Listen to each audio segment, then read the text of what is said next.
Hello there.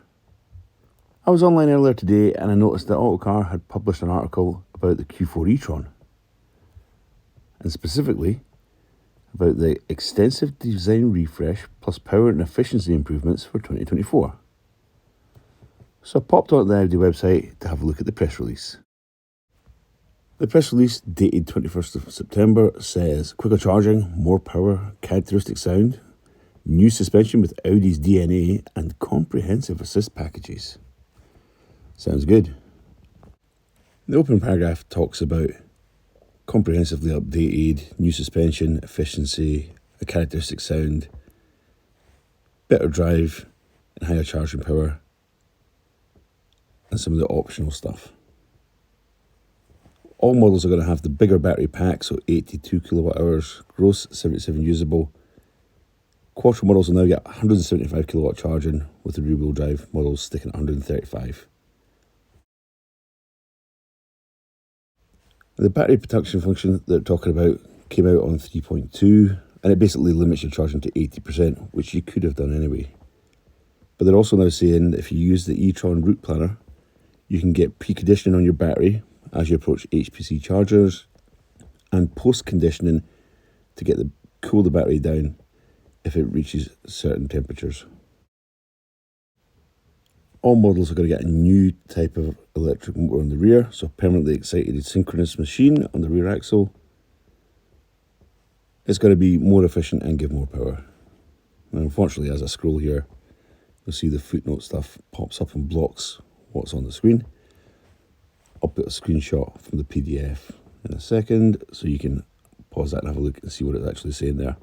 But basically, all models are more efficient, have a bit more power, and they will all now have a top speed of 112 miles an hour, whereas the 40 and 35 models before were limited to about 100 miles an hour. And the maximum claimed range for the Sportback 45 is now 349 miles.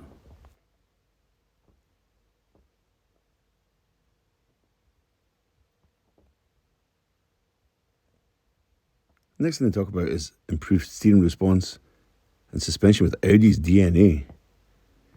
Now, I didn't feel there was anything wrong with the suspension before. I've got an S-Line and it's pretty comfortable, rides pretty good. They're now saying the sport suspension lowers things by 15 millimeters, and they're expecting the steering to feel a bit better and a bit tighter. They go on to talk about the new assist functions. So there will be assisted lane changes available now as an option. And it talks a bit about how that's going to be operated.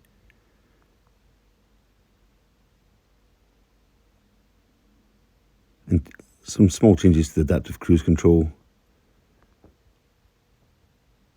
and to side assist. But all these bits that they're changing appear to be optional in different packages.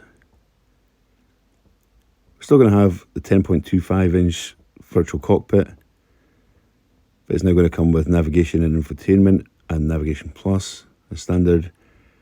And the comfort key is going to include automatic opening for the boot if you swipe your foot underneath. In the Edition S-Line, which seems to be a new spec, it's going to have 21-inch wheels on it. And the final big thing they're talking about is this unique acoustic identity thanks to a character sound. So it already has to play a sound up to a certain speed for legal reasons, so pedestrians can hear you coming. But it's now going to have a new sound emitter,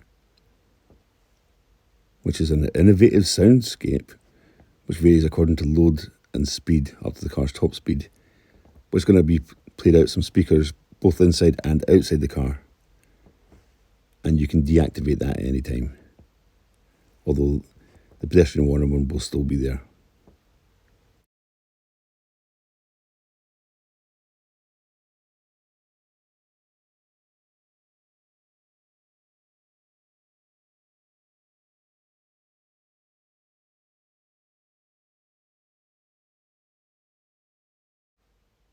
They have released some photos as well, but I'll have a look at the UK version of the press release first, and then I'll talk about the photos.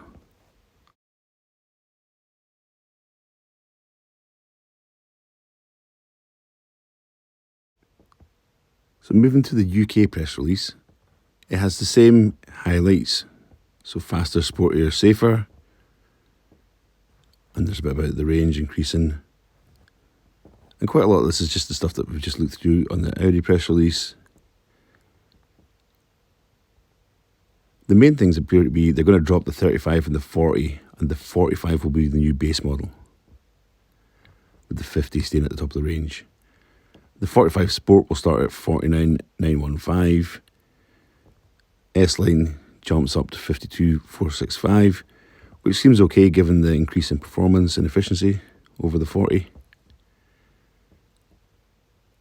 Sportback's slightly more expensive as before, and we go all the way up into the 60s for the 55 Quattro versions.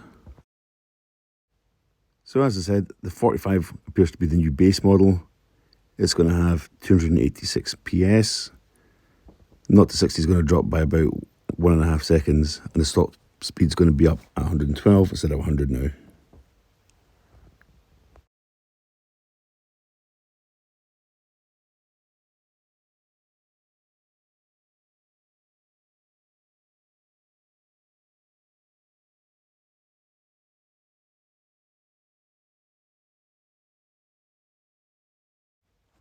So decent amount of changes under the skin in terms of performance and efficiency. Externally though, I'm just double checking this is the new one. And, oh yep, it's got darkened rear lights and different wheels. And there's some darkened headlights on that one.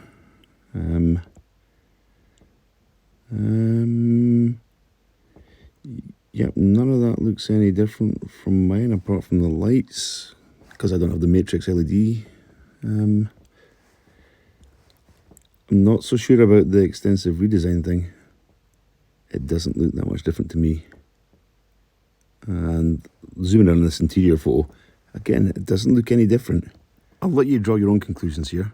That's the new one on the left with the matrix LED headlights, which I don't have. That's my one on the right. Apart from the wheels and the headlights, I'm struggling to see what's different. Maybe you guys can spot something. If you do, let me know in the comments. Overall then, I think this is a good update. Car's been on the market for a couple of years. They've increased the performance, they've increased the efficiency. The price has gone up slightly, but that's not a huge surprise given the improvements elsewhere. So if you're ordering one of these from the 26th of September, you're going to get a great car. It's a bit of a shame that they're dropping the 40 and the 35. It means my car's no longer going to be current. But I have had it nearly 2 years. I'd be more upset if I was one of the people who I know are out there who've been waiting 18 months to 2 years for their 40 model to arrive. And before it's arrived, they find out that it's going to be taken off the market and replaced by something faster and more efficient for round about the same price.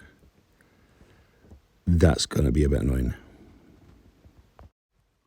Right, that's all I've got for you in this video. Leave me a comment with what you think about this update. Is it worthwhile? Is it worth the extra money? Good update, bad update? Have they done enough? Have they not done enough? Remember to like and subscribe. Thanks for watching. I'll catch you next time.